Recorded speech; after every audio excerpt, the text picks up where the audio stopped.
Fala aí galera do YouTube, beleza? Estou aqui mais uma vez para apresentar para vocês o melhor canal de educação deste YouTube, o Retalhos Pedagógicos. Então, nesta aula, já deixei o quadro pronto porque tem muita coisa interessante para a gente aprender.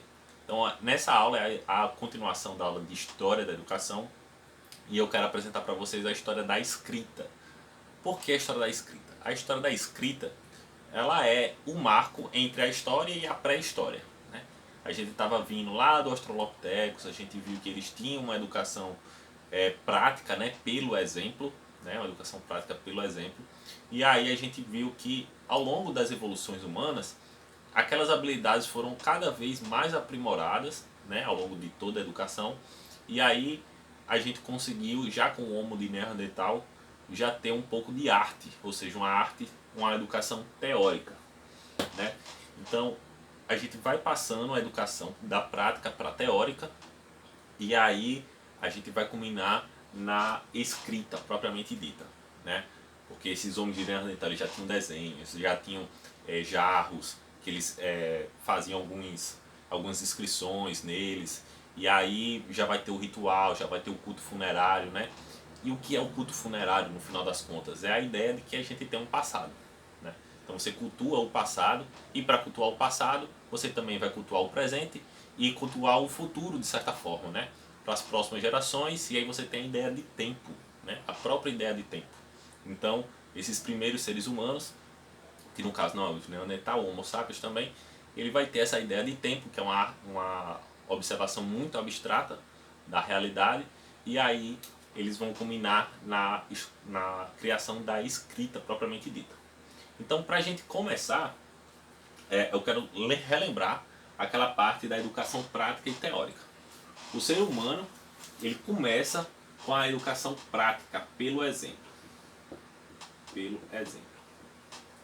Então, o ser humano, ele vai educando sua prole, né, aqueles primeiros seres humanos, educando sua prole através do exemplo. Ou seja, como é que faz o fogo? Faz assim. Aí pega a pedra, faz umas faíscas, junta um montinho de palha, de madeira, enfim, e aí ele vai pegando fogo e vai passando fogo para as próximas gerações. E essa pedra que ele vai batendo, ele vai ficando lascada até o ponto que ela pode ficar até polida. E aí, com a pedra polida, você já passa até para uma outra era, né? O Neolítico, nesse sentido. Então, aquelas primeiras civilizações, né, elas estão aqui na educação prática. Só que elas não têm só a prática, elas têm a teórica também, que seria uma educação pelo conhecimento. Pelo conhecimento. Então, a educação pelo conhecimento só pode ser transportada daqui para cá, por esse abismo. Isso aqui é um abismo gigantesco que só a espécie humana conseguiu transpor. Só a espécie humana. Isso aqui, a educação pela prática, acontece em outros animais também. O cachorro educa sua prole, os lobos educam, os passarinhos educam, enfim. Uma vasta gama de animais conseguem educar sua prole pela prática, pelo exemplo, né? E aí tem uma transição para cá, que foi passada pelo Neandertal nesse sentido, e outros homos também, que foram extintos, e pelo Homo sapiens, que é pela gente. E como é que foi passado essa parte? Foi passada pelos mitos, né? Ou seja, os mitos fazem com que a gente consiga transpor a parte prática para a parte teórica, né?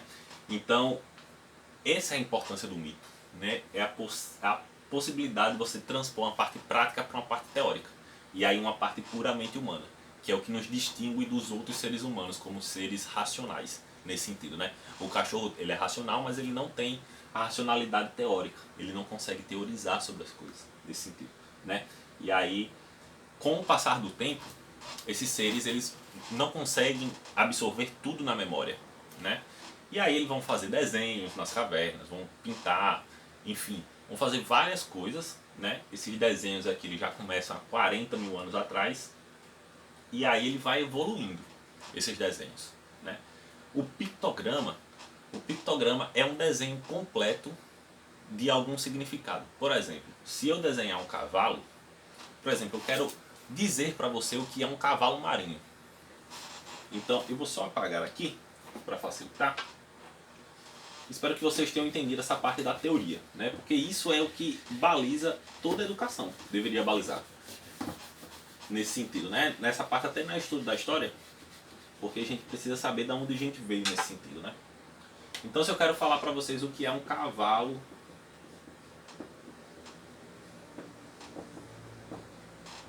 marinho, o que é que eu vou ter que fazer para ensinar a você o que é um cavalo marinho? Ou seja, tem uns cavalos marinhos lá na praia e eu digo, ó, caça o cavalo marinho. Aí você fala, o que é um cavalo marinho? Né? Então, o que é que eu vou ter que fazer? Vou ter que desenhar esse indivíduo, né? E aí eu posso compor esse indivíduo por desenhos. Eu posso desenhar um cavalo, eu vou tentar desenhar aqui, mas... Bom, fica o cavalo aí. O cavalo, e eu posso representar marinho como o mar, né? O cavalo do mar. Pronto. E aí a gente tem uma noção mais ou menos de como é que é um pictograma. A gente hoje ainda usa o pictograma. Quando você vê aquela placa de idoso, ou seja, um homem segurando uma bengala, você vê nas placas de trânsito, você vê no estacionamento, ou de deficiente, ou enfim, qualquer ideia que você passe por um desenho completo, você está na área do pictograma, né? Ou seja, até hoje a gente usa o pictograma para a gente poder codificar uma mensagem mais simples, né? Imagine você tivesse que botar no estacionamento, estacionamento para idoso apenas. Aí ia ser muito grande. Aí você bota um desenho completo e lá ele vai representar uma ideia completa, né?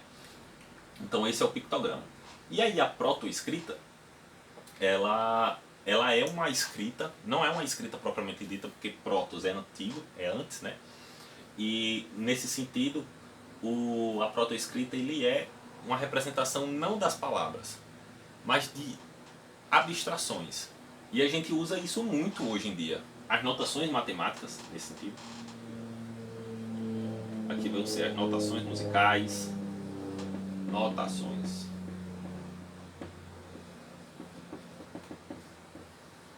musicais e matemáticas.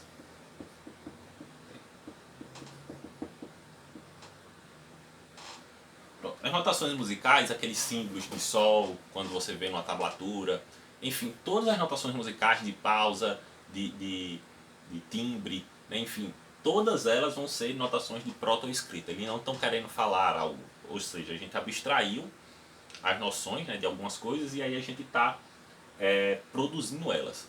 Então a protoescrita ainda não é uma escrita propriamente dita, mas ela é como se fosse, ou seja, ela é uma antes da escrita, né?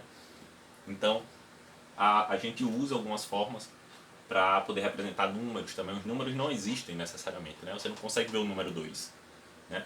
Então, ou o número 3, enfim, você não consegue ver o número π, aí você vai ter que ter um símbolo para ele, né? Uma protoescrita. E aí a gente vai para a escrita propriamente dita. Então eu vou só apagar aqui. Por quê? Porque a escrita propriamente dita começa com o rebus. Eu não sei se vocês conhecem essa palavra, o rebus. Aqui a gente vai separar entre a escrita e o que não é escrita.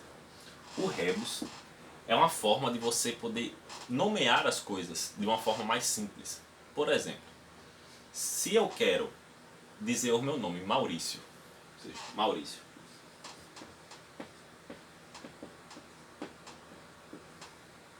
Meu nome não é tão. Maurício. O que é que eu vou ter que fazer? Eu não tenho uma escrita ainda, como é que eu vou poder representar o nome Maurício? Né? Eu vou fazer o seguinte, eu vou separar essa palavra com nomes que eu tenho. Por exemplo, eu tenho o nome Mal. Eu posso representar o nome Mal como um pictograma, como uma carinha, um demônio de chifres. Bom, ficou meio engraçado, mas era para ser malvado. Bom, vamos supor que isso aqui seja um cara mau, né? E aí o ri eu posso representar como uma risada, como uma pessoa sorrindo. Pronto. E o cio eu vou representar como um ciclo, ou seja,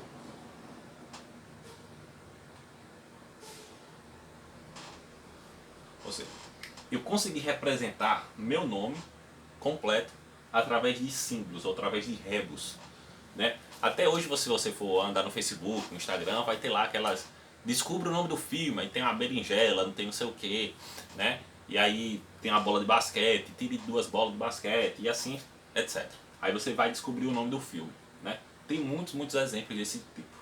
Então o rebus é uma tentativa de você representar o que você fala, o que você pensa, através de outras coisas que você já tem a nomenclatura. Então aqueles indivíduos, eles tinham um nome para algum objeto, só que eles não tinham um nome quando eles chegavam em um determinado local, eles não tinham um nome para outro objeto que você chegava lá. Por exemplo, uma rocha diferente, de uma cor diferente. Ou talvez eles nunca viram um determinado animal e eles chamaram, por exemplo, de cavalo marinho, né? Ou seja, você tem... Aquilo não é um cavalo, né? Aquilo é um cavalo do mar, mas não é um cavalo. Ele deveria ter um nome específico para ele, mas a gente chama de cavalo marinho. Então, você tem a possibilidade de nomear as coisas de acordo com a fala. E isso já é a propriamente escrita, né? Ou seja, o número 2, ele não, a gente fala 2, mas ele representa uma outra coisa, né? A notação de sol, da escala, do ritmo, etc. Da musicalidade, não é uma escrita propriamente dita. E tudo isso aqui foi passado através do exemplo, né? E é por isso que a escrita, ela inicia-se pela parte prática, né? Você quer contar a quantidade de animais que você tem na sua cidade ou no seu rebanho, ou você quer contar a quantidade de grãos ou pessoas que você tem na sua cidade, ou de impostos que você quer cuidar, né? Que você quer arrecadar para poder construir quantas casas, um templo, etc. Então você tem a primeira escrita, ela sempre é voltada nesse sentido para a prática, porque a natureza animal do homem vai querer surgir para a prática, né? Só que a gente vai utilizar isso para coisas muito maiores, que é a educação propriamente dita. Então o rebus, ela vai iniciar a escrita. E aí do rebus a gente vai para o sistema silábico, porque você pode separar, decompor as frases de uma forma mais simples, ou seja, pelas sílabas, né? Então do sistema silábico a gente vai ter 2 línguas bem importantes para a humanidade. Nesse sentido, uma mais moderna, né, o kana japonês, que até hoje se usa para você poder nomear pessoas lá no Japão, se usa o kana, e o linear B, que é uma língua grega primitiva. Ou seja, o grego moderno surgiu mais recente do que a linear B, que também estava na mesma região. Então, o sistema silábico era do linear B e do kana japonês, apesar de a gente não saber traduzir as coisas que tinha no linear B, mas ela é uma escrita silábica nesse sentido. E aí, do sistema silábico, a gente vai ter para o logossilábico, que seria um sistema logossilábico. É que não só uma sílaba é representada por um símbolo completo, como toda a frase é representada por um símbolo completo. Ou seja, o chinês, ele tem um símbolo, né, que eles desenham literalmente, e aquilo representa uma palavra inteira. Ou seja, eles podem codificar as sílabas, né, e aí eles vão juntando essas sílabas em uma única imagem. E aí essa única imagem é uma palavra completa. Então o chinês é assim, o sumério é assim, o japonês também é assim, né, o japonês que não é o kana. Então eles têm uma imagem que representa um logo é de imagem, né, de logotipo, né, nesse sentido, uma imagem que representa uma palavra completa. E do sistema silábico a gente vai para o sistema consonantal. O sistema consonantal é das consoantes. As consoantes, diferente das vogais, é quando a gente precisa mexer a boca para sair o som delas. As vogais não, as vogais a gente solta sem necessariamente mexer a boca, né? E aí, o sistema consonantal, ele é o sistema egípcio.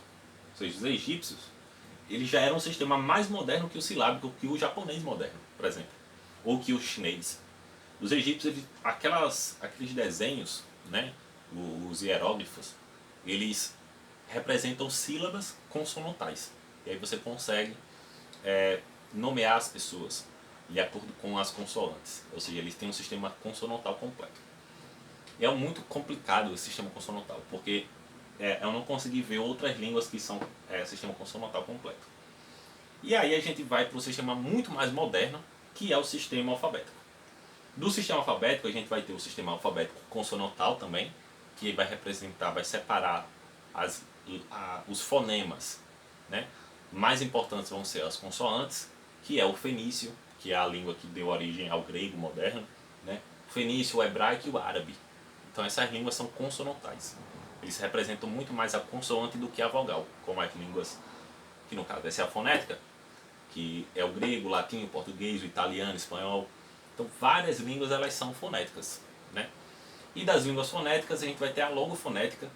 Logo quer dizer uma imagem, então a imagem ela vai representar um som inteiro, né? Então quando você vê um inglês, às vezes aquele H ou aquele símbolo, sei lá, o A, ele não tem som de A no final das contas, né? Ele representa um outro som.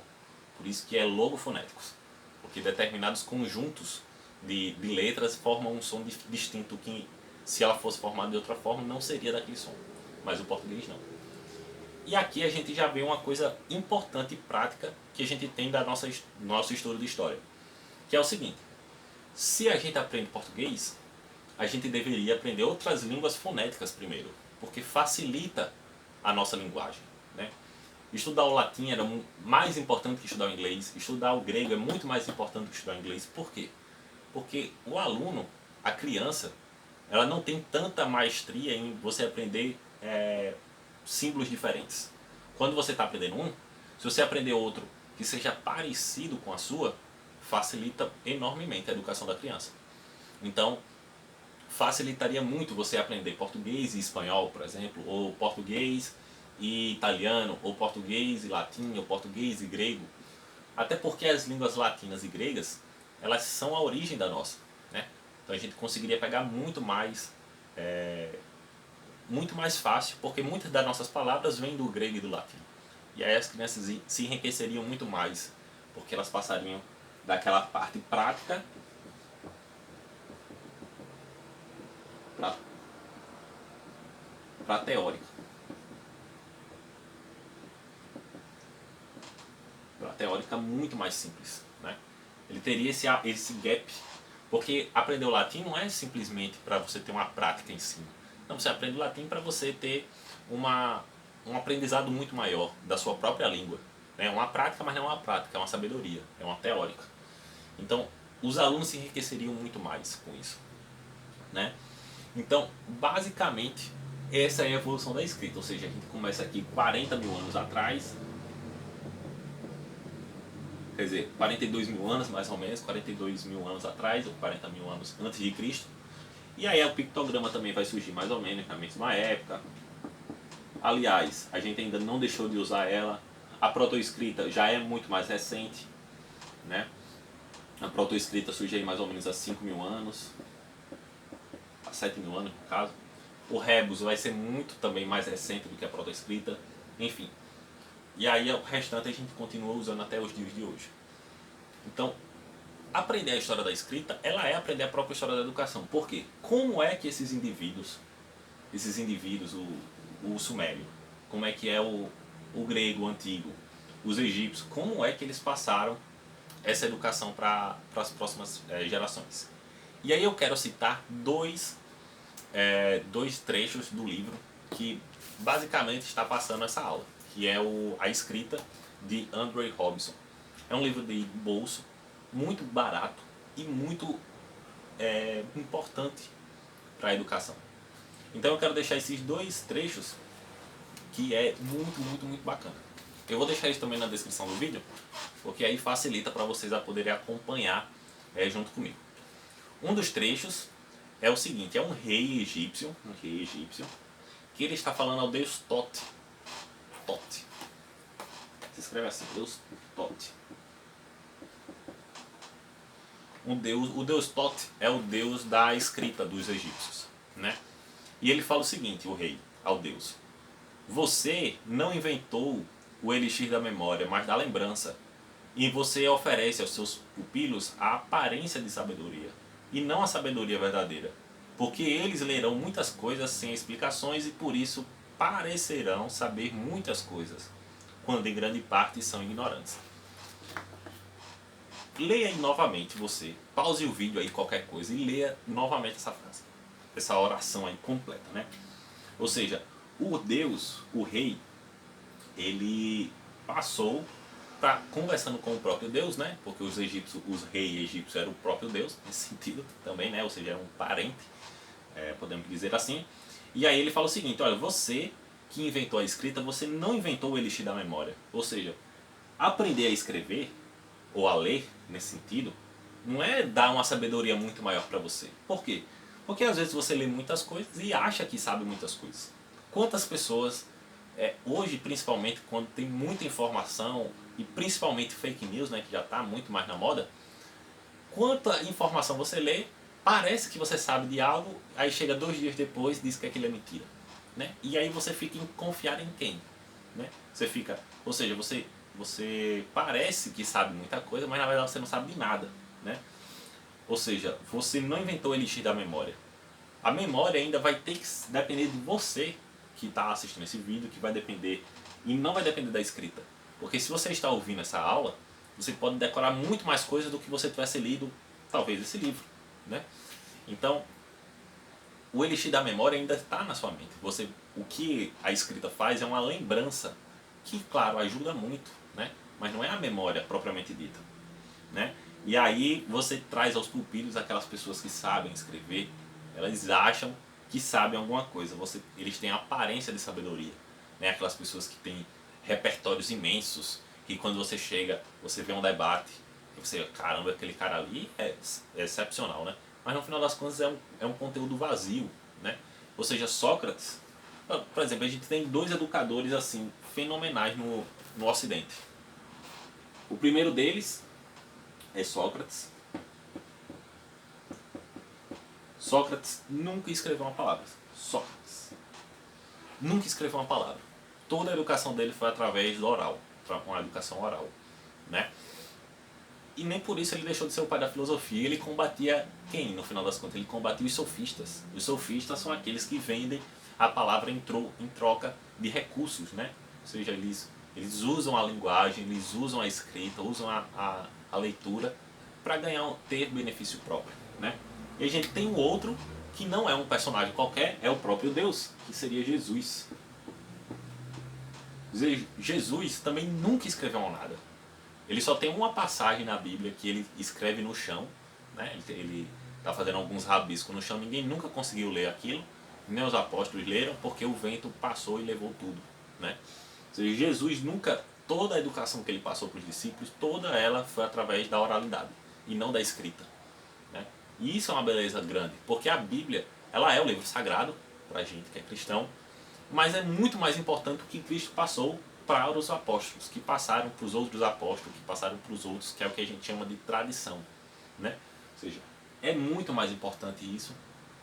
Assim, está no mesmo patamar da própria escrita, porque a escrita é a lembrança, né, do Cristo, necessariamente. Mas essa é a ideia. Né? É muito mais importante fazer do que ler apenas aquilo. E a outra passagem, que é de um professor que comenta algumas coisas do aluno dele. Ele meio que escreve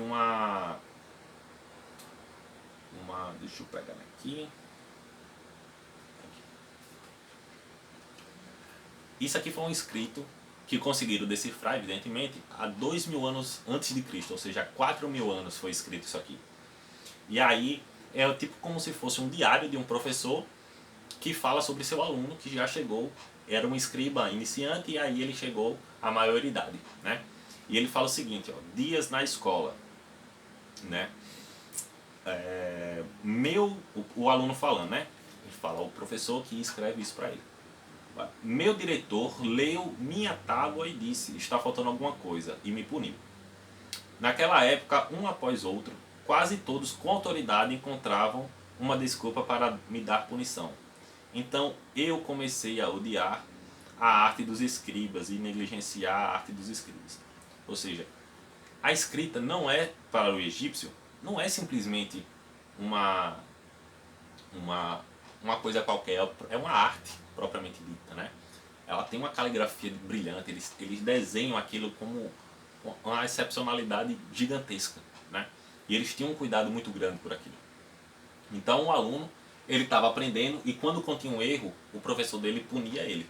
Geralmente com a batida, eles tinham umas varas que ele batia nos alunos, etc. Era uma educação bem penosa nesse sentido. E aí o professor punia ele, qualquer um que visse qualquer erro dele punia ele. Né? E aí meio que todas essas punições fizeram com que ele desgostasse da arte dos escribas. E aí o aluno vai falar para o pai que é uma pessoa rica, ele vai convidar o professor dele para um jantar na casa dele. E aí o pai fala o seguinte, quando vê o professor, né, na casa dele, etc. Ele fala aos empregados: façam óleo perfumado fluir como água na sua barriga e em suas costas. Quero vesti-lo em uma roupa, dar-lhe um salário extra, colocar um anel em sua mão. Então os empregados fazem o que é pedido e então o professor fala de maneira muito suave com o menino, com aquele aluno dele que ele puniu recentemente. Ele fala o seguinte: jovem companheiro, você não odiou as minhas palavras, não as negligenciou. Pode completar a arte dos escribas do começo ao fim, porque você me deu tudo sem reservas, pagou-me um salário maior que meus esforços e me honrou. Que Nidaba, a rainha dos anjos protetores, seja o seu anjo protetor. Que sua caneta afiada escreva bem para você, que seus exercícios não contenham erros. Então o professor ele recebe um agrado muito grande do pai, do aluno, e aí ele vai e começa a tratar bem o seu aluno, né? Ou seja, você ainda tem aquela parte financeira que os escribas tinham, né? Os escribas eles tinham na área antiga, eles tinham uma importância muito grande.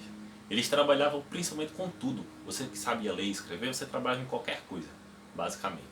Você podia trabalhar como militar, você podia trabalhar com agricultura, na área da administração, nas cerimônias religiosas.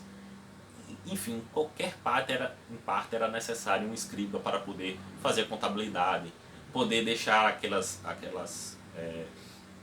registros para a posteridade, para deixar para uma outra cidade e até para aprimorar a própria escrita, né? Então você tem toda essa evolução dessa população. E como é que eles aprendiam isso? Que eu acho que é o mais importante, né? Eles aprendiam isso principalmente pela repetição.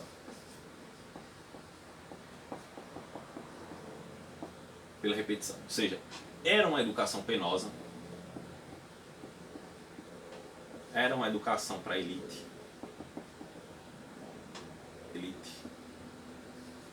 Era uma educação geralmente para homens.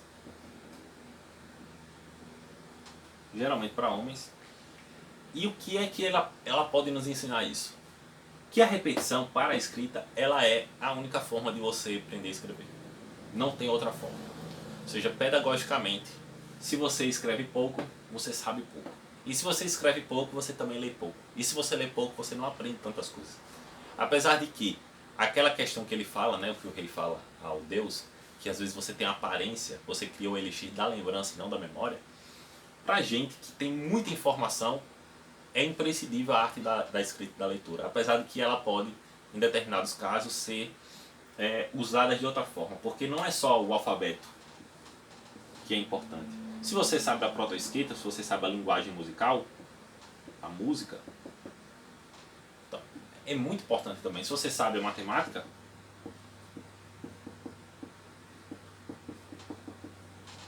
também é muito importante.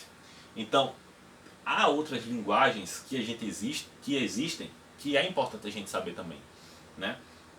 Não só o sistema alfabético, que a gente trabalha tanto, né? Apesar de que quando você tem um sistema alfabético já bem enraizado no seu aprendizado, vai ficar muito mais fácil não só aprender outras coisas, mas passar daquela parte prática para a teórica.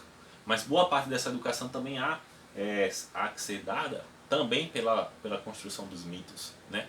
É por isso que essa parte é importante, para a gente perceber não só a importância da escrita, mas a importância de você, com a escrita, poder passar aquela parte prática para a parte teórica, né? A escrita ela vai iniciar pela prática, ou seja, pela repetição, né? A repetição maçante. Infelizmente, não tem outra forma de você aprender. Você só pode aprender dessa forma, porque o ser humano ele é dessa forma. Então você vai aprender na parte prática. Agora quando você pegar e transbordar a parte prática, aí você consegue, pelos mitos, passar para a parte teórica. Então essa aula é basicamente para a gente aprender tudo isso aqui, né? É óbvio que vai ficar muito por cima, e eu poderia dar uma profundidade muito maior em cada uma dessas partes, mas fica isso. Se vocês tiverem dúvidas, se vocês quiserem comentar, que quer que eu explique Ah, eu quero que você explique o sistema fonético, o sistema consonantal, o sistema logofonético. Explica aí bem direitinho como é que funciona cada um deles. Eu também aqui não falei das línguas maias, por exemplo, das Américas, que a gente tem, ou da Ilha de Flores, ou de outros cantos, né? Tem muitos outros tipos de linguagem que eu não apresentei aqui, que eu poderia apresentar. Mas aí vai depender do feedback de vocês. Então, se vocês curtirem, compartilhem, para chegar a mais pessoas, para que essas pessoas consigam ver a riqueza que é a própria escrita, que elas fazem todo dia e elas meio que deixam relaxadas, né? Seja você escreve por escrever, escreve no WhatsApp, escreve tudo errado, né? Então, não seja assim. Façam um pequeno esforço, né, para participar da nossa herança. Lembrando, você tem uma herança. Essa parte aqui é sua. Isso aqui é seu, a herança humana. Você precisa participar dela. Como é que você participa dela? Participando da escrita, porque é ela que nos deixa humano necessariamente, né? Claro que vai ter outras coisas que vai ser muito mais importantes até do que a própria escrita, mas ela é uma parte da nossa herança, então participe dela. Se esforce um pouco para você participar da herança, né? da sua herança humana. Ganhar na loteria toda a vida que você lê um livro bom, né? Bem escrito. Então, é basicamente isso. Então, até mais pessoal. Boa tarde aí. Tchau, tchau.